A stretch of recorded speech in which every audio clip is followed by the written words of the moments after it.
That's my social life. I don't sit in front of Facebook. That'll kill you. Don't do that. Get out in the real world and mingle.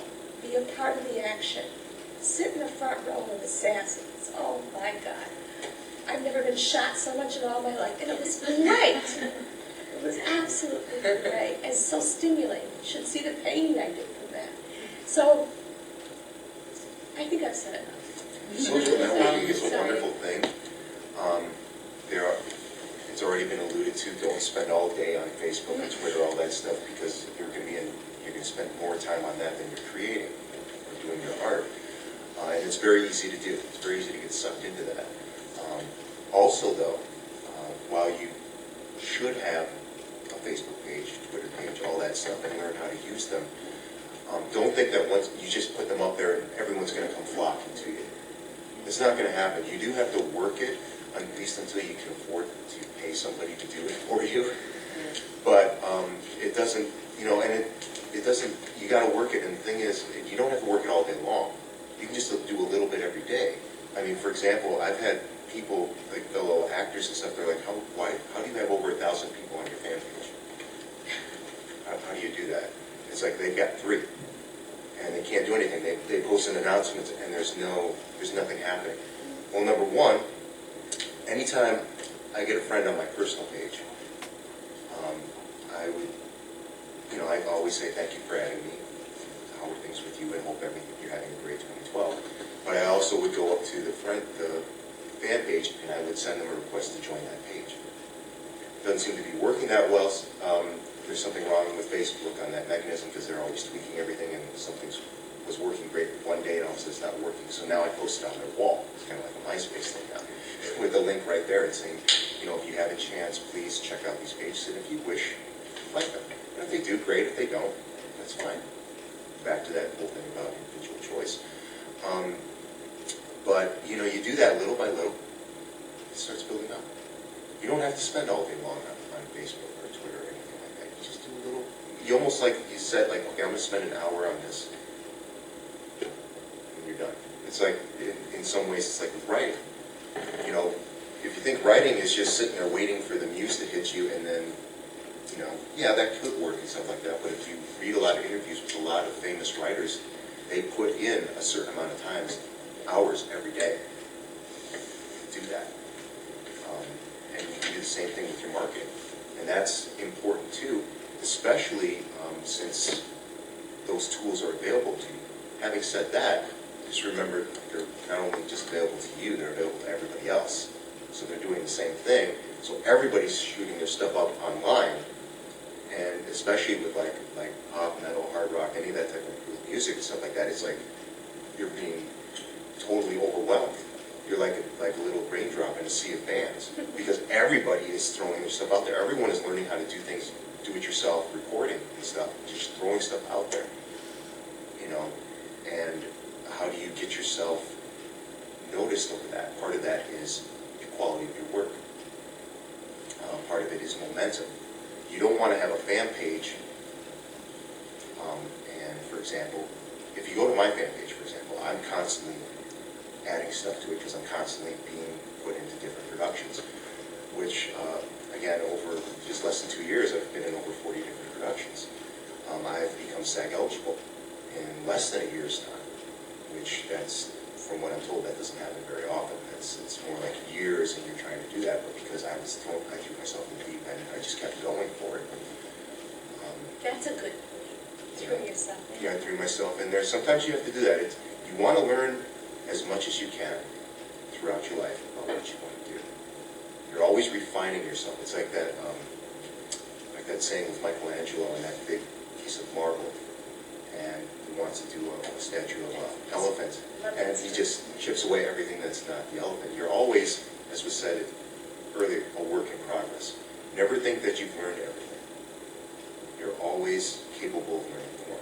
You're always able to tweak things a little bit more, whether it's your performance, your creativity, your plan, which again, I keep stressing about the plan, but part of that is if you keep in mind that you might have to do different jobs, odd jobs. You might have to do things that you didn't expect to be doing, but as long as you got your plan focused on your main goal, you're not going to be suckered in to the things that will distract you. That happened to me in music. I ended up spending more time with my normal 9-to-5 job in music.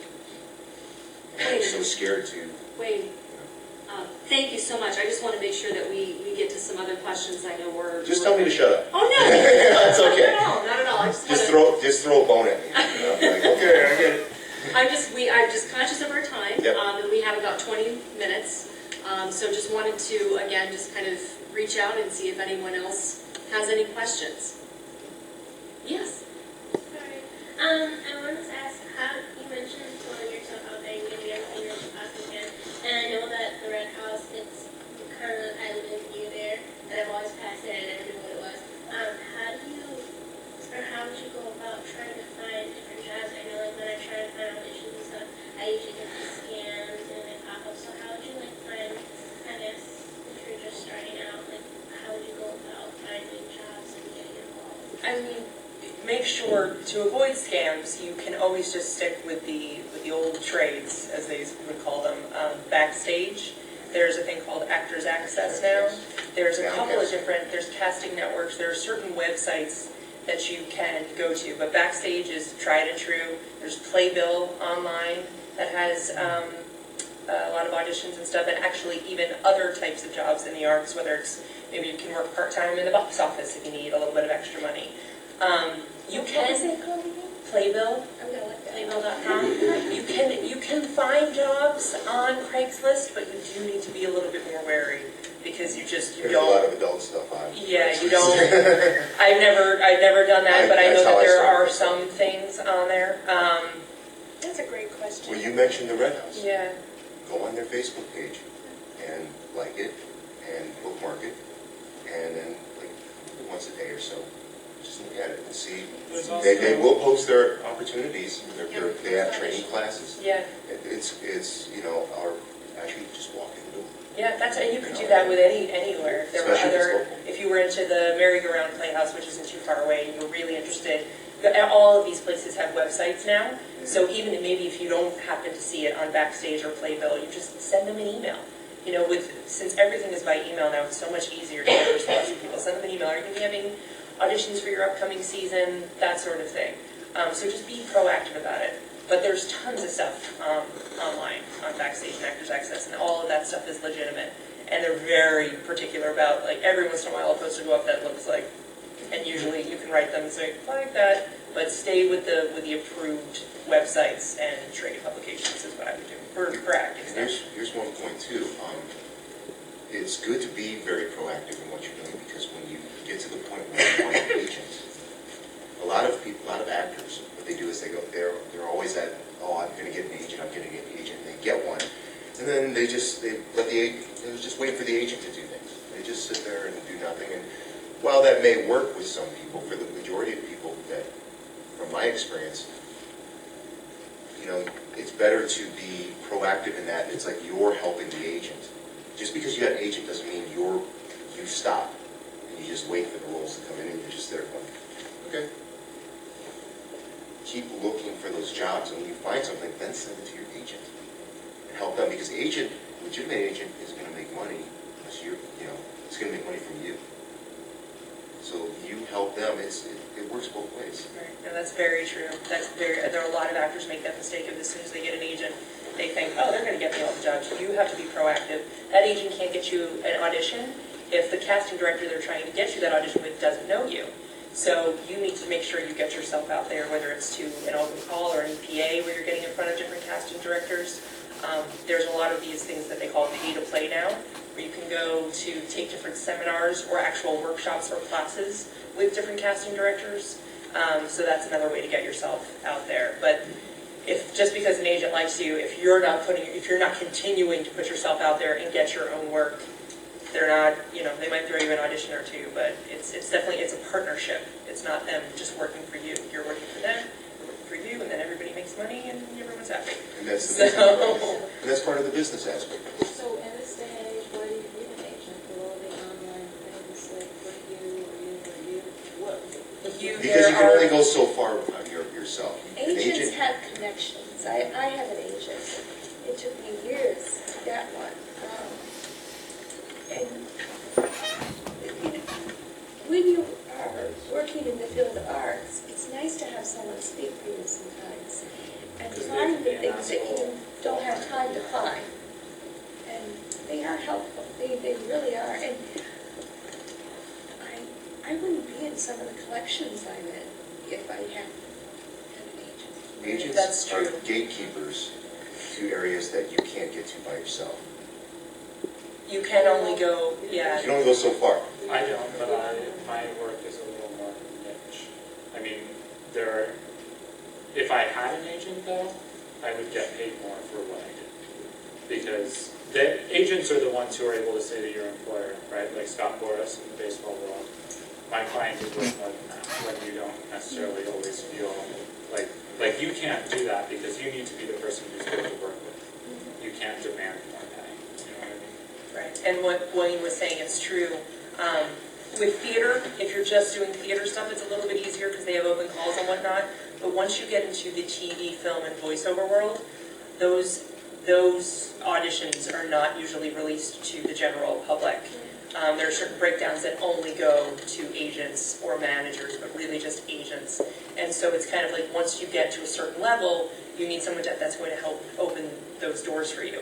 However, that to go along with what I was originally saying, if a casting director knows you, they can just call you in directly and not have to go through your agent, which is why it still is important just to constantly be putting yourself out there. And again, with the importance of having an agent is back to, I have an agent that negotiated my contract because it was 8 pages long, and I was like, I don't know what all this says, and to get me, more money, my own room, your own seat on the bus, whatever. These are professionals who have that business sense that is only going to help you and only represent you in a better light. Deposit. Yeah. Yes. There's another path you can take too. And if you're willing to work for free, it's a really good path. And that is, you go to the theaters and say, I'm willing to work for free. Is there anything you need? I interned for a couple, I guess half a year before I got paid. People need free labor. And if you're around those places doing free labor, you will learn a lot, you will make connections, and just don't leave.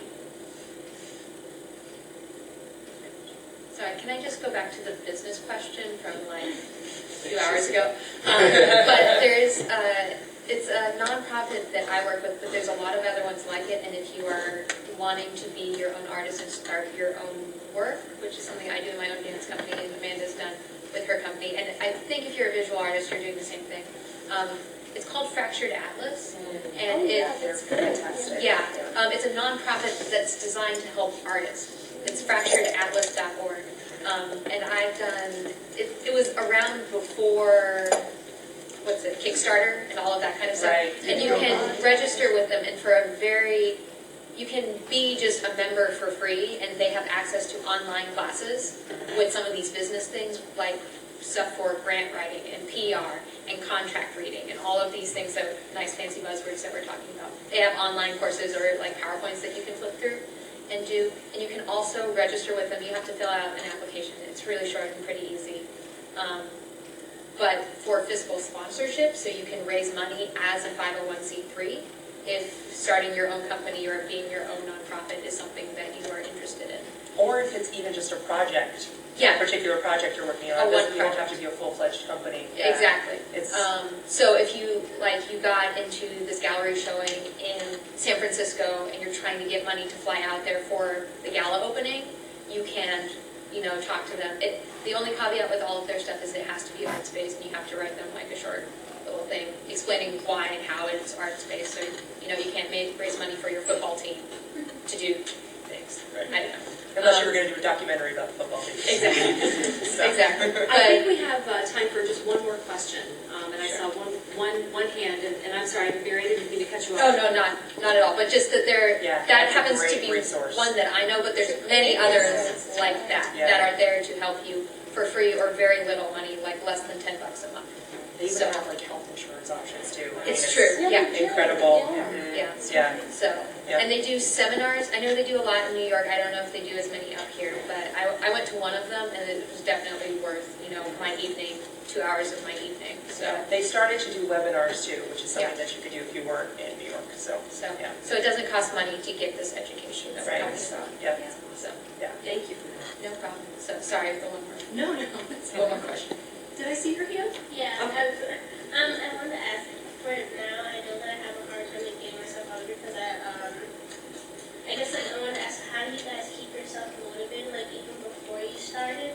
Like if you knew that like you wanted to get somewhere, but you were kind of thinking you could show up, like you said, you have to keep going to the gym to exercise your muscles. Like, what if you get kind of in that mindset of, oh, I'll do it later? Like, how do you keep yourself motivated? Like, I have a couple, there's one rule that someone said to me years ago that basically you should be doing, and it can be, you can pick a number, you should be doing 2 things a day that are going to forward your career, or 5 things, my number's 5. And that could be, you're sending out a couple of headshots for submissions, or you're going to go take a class, or you have a voice lesson, or you're going to an audition. So make sure it's, 3 to 5 things a day. So that way, even when you're not in a show, or even if you don't have auditions that week, you're still doing things, you're constantly doing things to further your career. The other thing that's helpful, especially, and I think this could be, whether it's visual arts, whether it's the performing arts, there are so many different options. Do I want to do photography? Do I want to do, paintings? Do I want to be, if I'm an actor, do I want to focus on theater? Do I want to focus on voiceover? Do I want to focus on film? I mean, the opportunities are endless. But it's good to pick 1 or 2 things to focus on. Otherwise, you get so overwhelmed, and then you're spreading yourself thin, like, well, I'm going to go take this film class, and then I'm going to do a voiceover class, and then I'm going to do a musical theater class, a voice lesson, not to mention that it all costs money. But just to pick 1 or 2 things and just really zero in and say, you know what, I'm interested in voiceovers. I'm going to go and take a class, and my goal is that by the end of the year, I'm going to have a reel, and I'm going to have an agent. And if you just really start to set these just small goals, I think a lot can happen rather than just start, trying to do a little bit of everything. So those would be my suggestions. Take things in baby steps, Yeah. little by little. And when you get that first success, that'll help motivate you forward towards your next one. Because usually a lot of times that first success, that's the hardest thing to do. Because, like, let's say it's with music and you want to record a CD. Sometimes, with me, I was in multiple bands and projects. They would break up while we were recording, or something would happen and I couldn't, it just didn't happen, and so it took so long to do that. With film, if you actually get a copy of your work, because sometimes you don't. Sometimes you do stuff on an indie level, and then all of a sudden you can't get a copy for your reel. They just disappear. It's like, well, okay, that was nice. But if you see what you're doing, and it can help reinforce what you're doing, and you say, okay, I managed to do this. It's a painting. You paint a beautiful portrait or whatever artwork you want to do. And it's there. You took an idea that was in your head. It was just a dream. And you made it a reality. That right there, at least for me, helps motivate me. And surrounding myself with people that are very supportive. I have a quick question, and it is directed at the audience. And one of the things about being a painter all my life, studio artist, whatever you want to call me, is that I'm very, very observant. I've noticed all women in this audience. Where are the men? There's one man, yes. There's one. But no, my question is how many of you are actively doing what you love right now as far as your creativeness? Is anyone here doing? What are you doing? I'm in school as well, but I also have a job in the middle of I'm a choral conductor, and I have a job working with the Syracuse Community Teen Choir. And I That's was fantastic. saying something about the opportunities you never realize for your love. That was something I never really wanted to work with anyone younger than college, but the opportunity came up, and I was like, all right, it'd be good to get my feet wet, and I love it. Yeah. So, Start right away. And somebody else, did you raise your hand? I'm a student as well, undergrad. So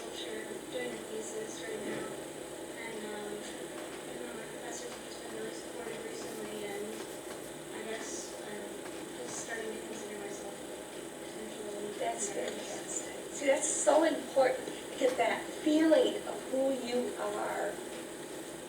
And then it just happens. You start working, it's great. Anybody else? I'm a communication and rhetorical studies major, and I'm in college in MBA. I'm a member of Black Box Players, but I am not active right now. Like, I'm not working in production. But I worked last semester in La Pasión de the Spanish play that they did, and I was one of the performers. And last year, like fall semester of the 2011, I was an assistant stage manager for the Black Book. So That's great. but like I would love to be an actor. Like I love being on stage. My only conflict or like undecisiveness, I would say, is that I have Crohn's disease, so that really holds me back. Okay. And I kind of like wanted to ask that before, like if you like have any like suggestions, but I don't know. Like I have a suggestion. okay. From someone who has had cancer, who's lived with it, and continued to work with it. Every day, you get up and you say, I feel wonderful. Even if you feel like a wreck. You say, I feel wonderful, I'm going to get through this day, nothing's going to stop me. And don't let your disease or your illness or whatever it is, your affliction, don't let that walk in front of you. Put it behind you. I saw it twice, because I do have a weak voice. I have to have water 24/7. When she asked me to do this, because it's hard for me, especially talking. I get very dry, I lose my voice cracks. It sucks, but I'm here and I've had such a great time, it's such a great experience, so you can't let that stop you. Last night, I gave a show, I told you I curate shows, to a young woman who has cerebral palsy. She's done all her paintings using either a brush attached to her head or attached to a wristband. She can't talk, she can't move. You should see these paintings, they're absolutely amazing. So you never, ever let anything stop you from what you want to do. No one knows it, no one knows. Did anybody know when I walked in here that I have had throat cancer? I'm a cancer survivor. No, I have half a neck, but no one could see that unless I showed them. You are who you are because each day you walk out into the world and you're there. You're a part of the universe. And what you do will make your success. I actually know a couple of actors with Crohn's disease, Yeah, and they can make it work. And not only that, and whether it's you wake up and you're physically, you're not feeling well, emotionally, you're not feeling well, use it. Yeah. Put it into your work. Yes, like Angst. Yes. Angst. And so much art comes from angst. Hopefully nobody has too angsty of a life, but you'll be able to use all of the wonderful things that are happening to you. You should also use some of the not so wonderful things that are happening to you and put it into your work. So I hope you don't let that discourage you. No, don't. Absolutely not. My brother had Crohn's disease all his life and was able to live his entire life with it. Nothing's easy, but he did it. I actually think this is a great place to stop. It's a very hopeful place, and I just want to again thank the panel so very much for being here tonight. I think this has meant so much to these students who have come, and I truly, truly appreciate you sharing your own personal experiences and all the wonderful suggestions and advice that you've provided. So thank you very much.